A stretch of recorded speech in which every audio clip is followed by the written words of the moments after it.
The Honest Kitchen is a pet food company. We make a line of all natural whole foods for dogs and cats.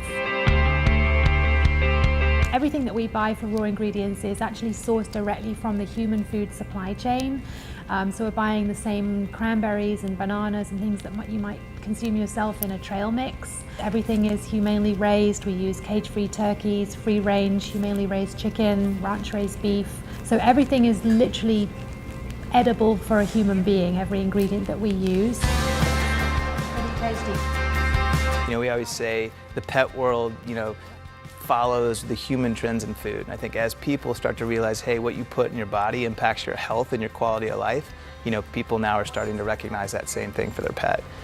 So that's been really cool to see, just, the industry kind of wake up.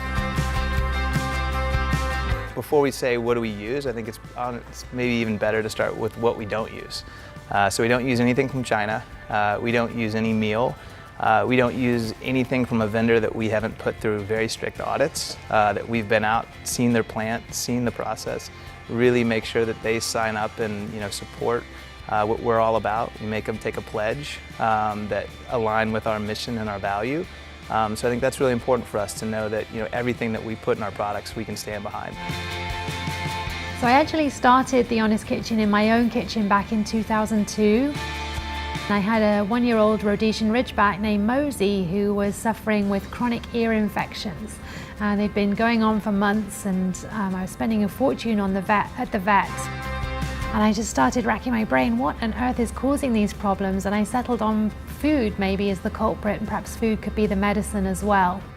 And so I began doing a homemade raw food diet for him, using raw meat and bones and pureed vegetables in a blender. And got great results. And I said to my husband, wow, look at Mosey's ears, I think I've cured them. And he said, wow, look at the kitchen, I think you've ruined it. It was incredibly messy. And so I came up with the idea for dehydration as a way to continue feeding my dog a healthy, colorful, whole food diet.